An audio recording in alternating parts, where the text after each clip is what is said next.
Assalamualaikum warahmatullahi wabarakatuh. Alhamdulillahilladzi wa biminnatihi takmulul hasanat. Wassalatu wassalamu ala sayyidis sadat imamil qadat sayyidina wa habibina wa maulana Muhammadin wa ala alihi wa ashabi ajma'in, amma ba'du. Para pemirsa yang dimuliakan Allah Subhanahu wa taala, kita bersyukur kepada Allah hari ini masih diberikan kesempatan untuk mengkaji dan menggali ilmu-ilmu agama. Melalui kajian ini dibahas dengan kitab Irsyadul Ibad. Mari kita hadiah Fatihah terlebih dahulu ila hadratil Habib Sayyidina Rasulullah Muhammad sallallahu alaihi wasallam wa ila sahibil kitab Imamil Fadilul Hamamil Wasil Al-Syekh Zainuddin Ibn Abdul Aziz Al-Zain bin Melibari nafa'anullah. Al-Fatihah. A'udzubillahi ya kan alhamdulillah.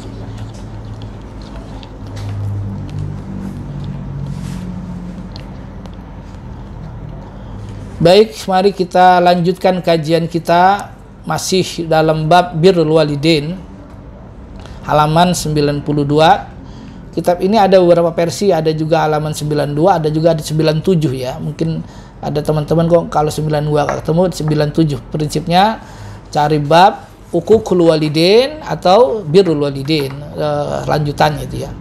Kita melanjutkan hadis yang kemarin sudah kita bahas.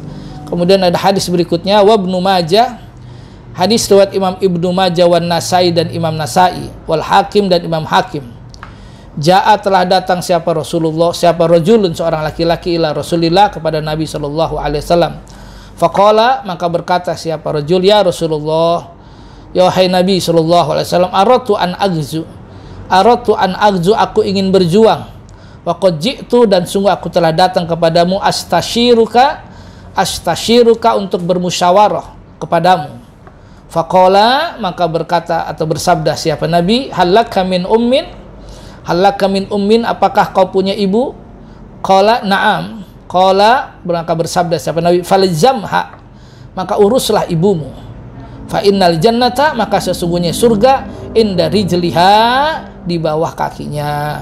Wa fi riwayatin, dan itu dalam satu riwayat, alaka walidani, apakah engkau punya kedua orang tua? Qultu, berkata siapa aku, na'am, iya ya Rasul. Qala, maka bersabda siapa Nabi, falzamhuma, maka rawatlah keduanya atau hormatilah keduanya, taatlah keduanya. Fa innal jannata, maka sesungguhnya surga itu tahta arjulihima, di bawah kaki keduanya. Hadis ini hampir senada dengan hadis sebelumnya ya, di mana Rasulullah mengatakan seorang yang ingin berjuang lalu kemudian ditanya masih punya ibu, oke, lakukan hormat kepada ibumu karena kau berpahala haji, umroh, bahkan sebagaimana mujahid, sungguh pun kau tidak ada di medan perang. Dikuatkan dengan hadis ini, ada juga seorang laki-laki datang, ya Rasul, uridu agzu, saya pengen berjuang, bagaimana pendapatmu? Nah, lagi-lagi barangkali kalau tadi karena orang yang nggak mampu ya, karena nggak mampu berjuang, ditanya masih punya ibu, iya. Sekarang yang kedua, ada seorang laki-laki ditanya mau perang, tapi Rasulullah katanya dia bilang, saya musyawarah dulu dengan engkau ya Rasulullah, saya perang apa bagaimana nih? Sebelum itu dijawab, Rasul nanya, apa masih punya ibu? Punya ya Rasul. Udah, falzamha, rawat ibumu dulu, udah taat sama ibumu dulu, sudah, jangan sampai dia susah. Tapi riwayatin masih punya kedua orang tua, masih punya ya Rasulullah. Ya sudah, ayahmu, ibumu rawat sebagus-bagusnya. Fa innal jannata, karena sesungguhnya surga, tahta arjulihima, di bawah telapak kaki kedua orang tua. Masya Allah ya. Anak kecil dengar hadis ini dia langsung praktekin ya, pulang ke rumah maknya lagi duduk langsung main angkat aja tuh kakinya. Akhirnya banyak agak kaget menjuga, ngapain lu tong angkat kaki gue? Kata Pak Ustadz, ada surga. Kok nggak ada surga mah? Adanya teh kotak melulu gitu kan. Teh kotak namanya dari kandang ayam gitu kan. Bukan maksudnya secara hakiki, tapi ada maknawi di sana. Saat taat benar sama orang tua, sungguh ada surga yang akan mengalir. Akhifillah, semoga Allah memberikan kita hidayah untuk bagaimana berbuat baik kepada kedua orang tua. Wasaikhani, dan riwayat Imam Bukhari Muslim, Ja'a telah datang siapa rajulun, seorang laki-laki, ila Rasulillah, ke Nabi sallallahu alaihi wasallam. Faqala ya Rasulullah, faqala, maka berkata siapa rajul, ya Rasulullah, wahai Nabi, man ahakul nasi bihusni sahabati. Ini pertanyaan dasar sekali nih. Ya Rasulullah, man ahakun nas? Wahai Nabi, siapakah manusia yang paling berhak bihusni sahabati, yang pantas aku layani, yang pantas aku hormati? Yang paling baik siapa ya Rasul? Ya, faqala, maka Nabi bersabda, ummuka, your mother, ibumu. Sumaman, kemudian berkata, siapa lagi ya Rasul? Ummuka, ibumu. Sumakola, sumaman, siapa lagi? Ukola, ummuka, ibumu. Kola, sumaman, bertanya lagi, siapa lagi ya Rasul? Kola, abuka, abuka. Jadi Rasulullah menekankan, saat orang bertanya, siapa yang pantas aku lebih hormati di atas dunia ini ya Rasul? Ibumu, ibumu, ibumu, baru bapakmu. Akhifillah, dalam kaitan sahabah ini penghormatan, memang kita ini punya 3 orang tua ya akhi ya. Satu jelas orang tua kita kandung, yang kedua guru, yang ketiga mertua. Itu 3 orang tua yang nggak boleh kita lewatkan. Kalau orang tua bihasbi kelahiran dan nasab, guru bihasbil ilm, ya dia juga orang tua, kemudian mertua bihasbi zaujah, karena sebab istri. Tapi ketiga-tiganya nggak boleh kita remehkan. Apalagi kita udah nggak punya orang tua kandung, misalnya ada orang tua istri yang masih hidup, ya itu orang tua kita. Karena Masya Allah, lihat kan bagaimana mertua kita memberikan anaknya, putrinya yang cantik, yang indah, yang menawan, ya dia urus dari kecil, udah gede dikasih kita, bayangin, ya. Mestinya kan orang tua ahakun nas bis sahabati, tapi seorang istri enggak, silakan kau nikah dengan Kang Zainal, silakan kau nikah dengan Bang Andi. Masya Allah, orang cantik dikasih kita yang kita nggak pernah ngurus dari kecil. Bagaimana kita tidak harus berbuat sama orang tuanya, sama mertua ini? Nah, pun demikian guru. Nah, cuman kalau kita lihat siapa yang nomor awal, maka umuka, abuka, ibu, bapak. Artinya dari 3 orang tua kandung, guru, mertua, yang mungkin ketiganya hidup, dahulukan orang tua kandung. Ya, keduanya baru guru, baru mertua. Ya, jadi yang afdoliyahnya orang tua dulu, ya. Karena jelas kalau dalam orang tua ini, untuk mendahulukan orang tua, dalam ayat kemarin yang kita bahas di bab uququl walidain, wa qadha rabbuka alla ta'budu illa iyyahu wa bil walidaini ihsan, disebutkan setelah Allah, jangan kau sembah Tuhan lain, jangan kau cari karomat lain kecuali kepadaku. Yang kedua, wabil walidain, kepada kedua orang tua.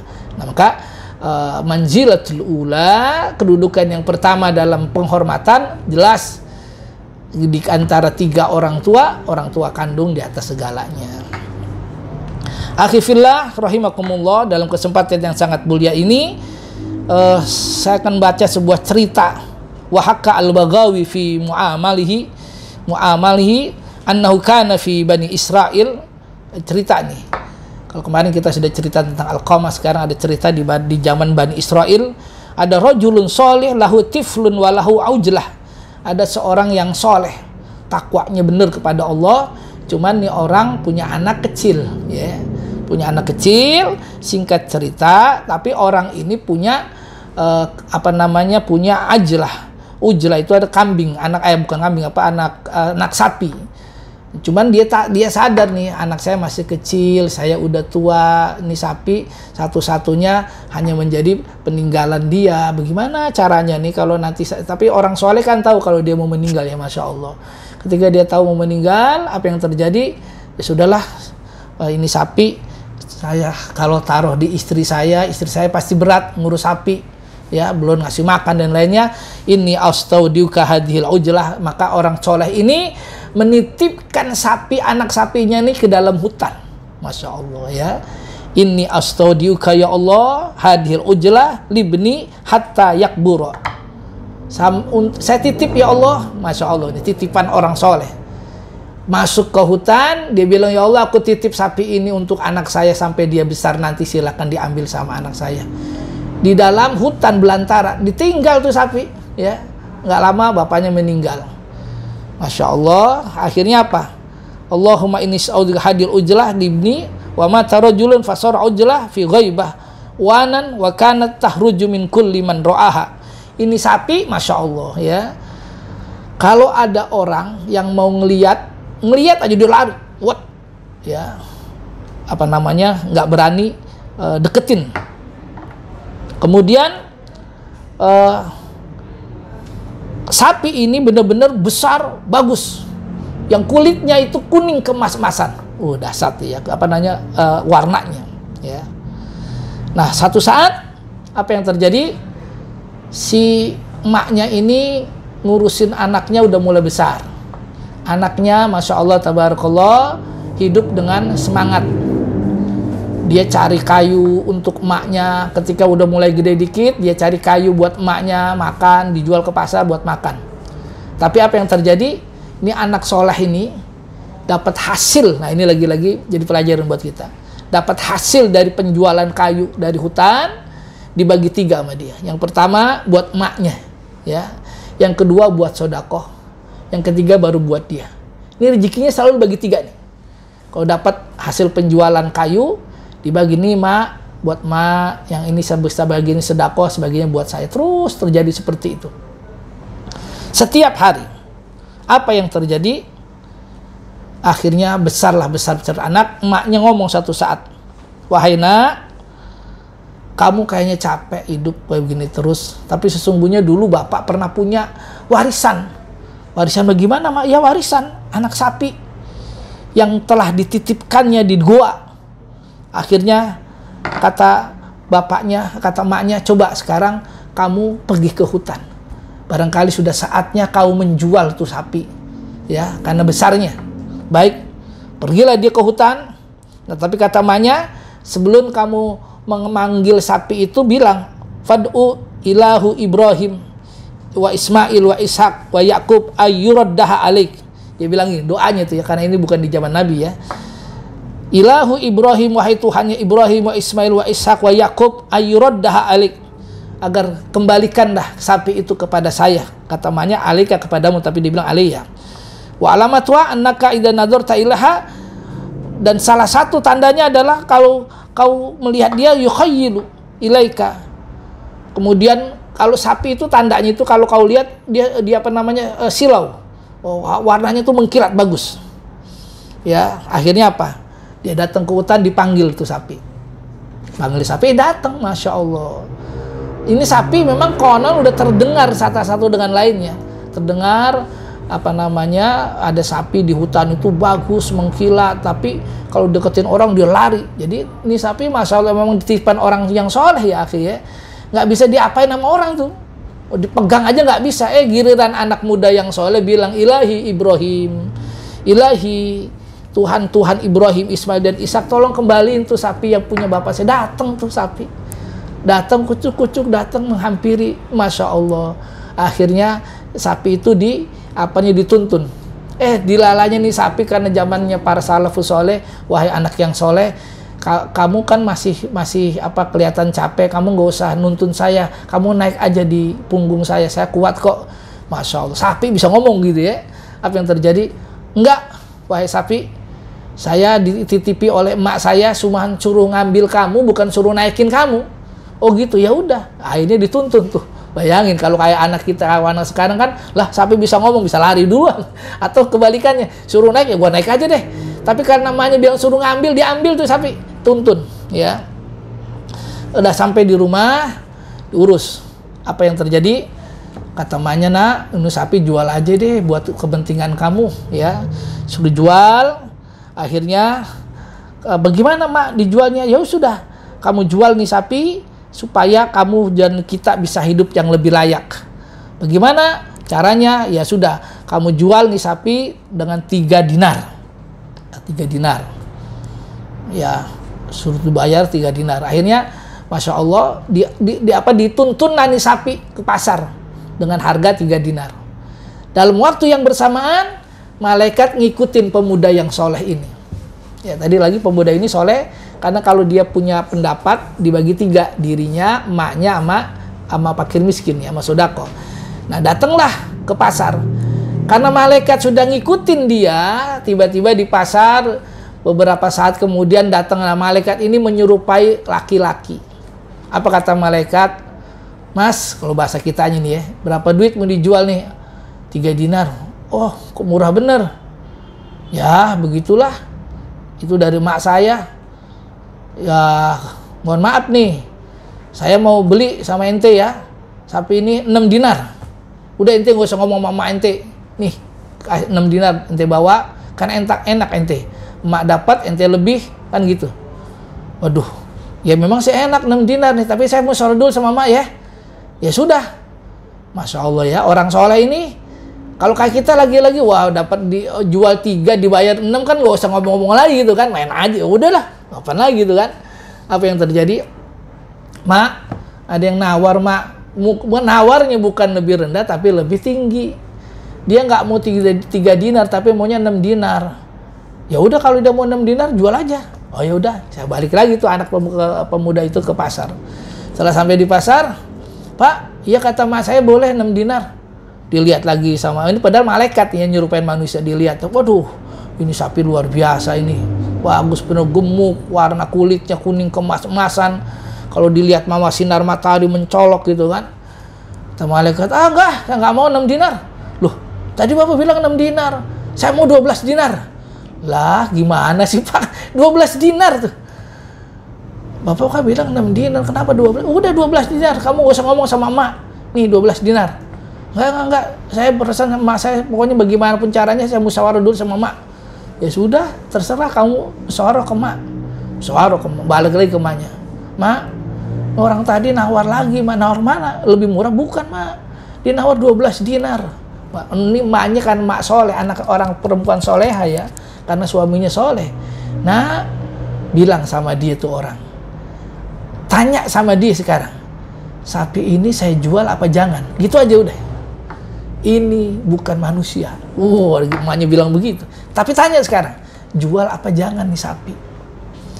Ya, akhirnya pulang datang lagi tuh anak ke pasar. Apa kata pemuda itu? Wahai rajul soleh, qalat ummi, ibu saya mengatakan, apakah saya harus jual sapi ini atau tidak? Nah, pesannya gitu. Lah, istilahnya nih malaikat ketohok nih ya. Waduh, ketahuan kok malaikat gitu ya. Ya udah, karena udah terlanjur tahu, karena kata emaknya ini bukan manusia. Ya sudah, nah kau pulang lagi aja. Kau bawa sapimu ini ke rumah. Jangan pernah kau jual sampai datang nanti seseorang yang siap membayar sapimu. Dan saat dia mau bayar sapimu, jangan pernah kamu terima tuh uang, kecuali uangnya seberat-beratnya sapi ini. Dengan uang dinar itu. Seberat sapi ini kau jual. Kalau dia mau, silakan. Kalau enggak, jangan. Oh begitu ya. Udah pulang dia. Apa yang terjadi? Akhi fillah rahimakumullah. Maka hal ini dikembalikan kepada ibunya. Kemudian nggak lama ini kemudian jadi cerita ya, cerita Al-Baqarah. Dalam surat Al-Baqarah itu kan terjadi seorang pembunuhan ya di Bani Israel, itu pembunuhan yang menyebabkan susah siapa cari pembunuhnya. Kemudian Nabi Musa memberikan sebuah sebuah petunjuk. Pokoknya ini Bani Israel kan terkenal dengan rewelnya ya. Pokoknya suruh motong sapi gitu kan. Ternyata nanya sapi yang bagaimana, sapi peliharaan, macam-macam. Akhirnya sampai sebuah kesimpulan, sapi yang harus kau potong untuk mengungkap sebuah tabir pembunuhan itu adalah sapi yang tidak pernah dipakai kerja. Tuh ya. Yang kulitnya mulus, mengkilat. Dan kalau orang melihat dia tersentuh, pasti seneng. Dicari, muter-muter Bani Israel mencari ada sapi tapi dipakai kerja, ada sapi tapi nggak mengkilat, sampai desus-desus terdengar, itu loh ada anak di sono dekat pinggir hutan, rumahnya di sana begini-begini, punya sapi gede. Bener, datanglah orang tersebut ke anak tersebut, ditanya, Anda mau jual nggak ini? Ya kalau mau dijual saya akan jual. Ya saya nggak jual Pak. Loh, ini sapi Anda sesuai dengan kriteria yang kami inginkan. Maksudnya ya pokoknya kami punya pendapat atau punya masalah, itu ya insya Allah menyelesaikannya sapi ini gitu loh. Ya sudah, kalau Bapak mau, kami akan jual. Ini beratnya kalau perhitungan sapi besar itu kurang lebih sekitar 400 sampai 500 kilo lah ya. Ya sudah, saya akan jual ini dengan 500 kilo dinar. Wah, bayangin itu 500 kilo dinar, nilai itu uang emas ya akhi ya. Apa yang terjadi? Karena nggak ada pilihan lain, ya udah dibeli itu sapi. Apa yang terjadi akhi fillah? Maka tilkal baqarah mukafatan ala birri walidayh fadlan minhu wa rahmatan. Bayangkan, ini anak yang betul-betul berbakti sama orang tuanya, taat sama ibunya, ibunya disayang, disanjung bener. Ya, laksana raja di rumahnya, laksana ratu. Dia punya duit dibagi 3 kalau penghasilan. Ternyata punya sapi peninggalan orang tuanya, itu disuruh dijual bukan dengan 3, 6, 12 dinar, tidak, tapi dengan 500 kilo dinar. Itu kayak berapa duitnya itu?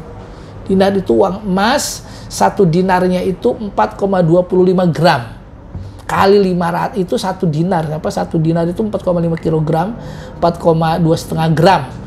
Ya berarti belum sampai 1 kilo tuh, belum tuh ya. Oh, berapa itu? Kaya raya konglomerat tuh orang tuh langsung saat itu. Tapi karena berkah orang tua, dunianya diikuti. Maka cerita singkat dari cerita ini, kalau kita ingin kaya, kalau kita ingin mulia, ayo cari berkah dari orang tua, dari ibu. Contoh ini, Bani Israel, mungkin bukan ajaran kita kaum Bani Israel, tapi dia ada umatnya Nabi Musa. Tapi yang Nabi Musa mengantarkan kepada kita bersama, ternyata hormat kepada orang tua, bagian daripada pembuka pintu rezeki yang sa'adah dunia wal akhirah. Mudah-mudahan ini menjadi inspirasi kita bersama, untuk menjadi orang yang tetap baik sama orang tua. Amin. Ya Rabbal Alamin. Akhi fillah, para pemirsa yang dimuliakan Allah Subhanahu wa Ta'ala, para alumni, barangkali ada yang ingin ditanyakan, silakan komen di YouTube kami. Insya Allah pada pertemuan berikutnya kita akan jawab pertanyaan-pertanyaan tersebut. Semoga kajian ini bermanfaat buat kita semua. Wallahul muwaffiq ila aqwamit thoriq. Wassalamualaikum warahmatullahi wabarakatuh.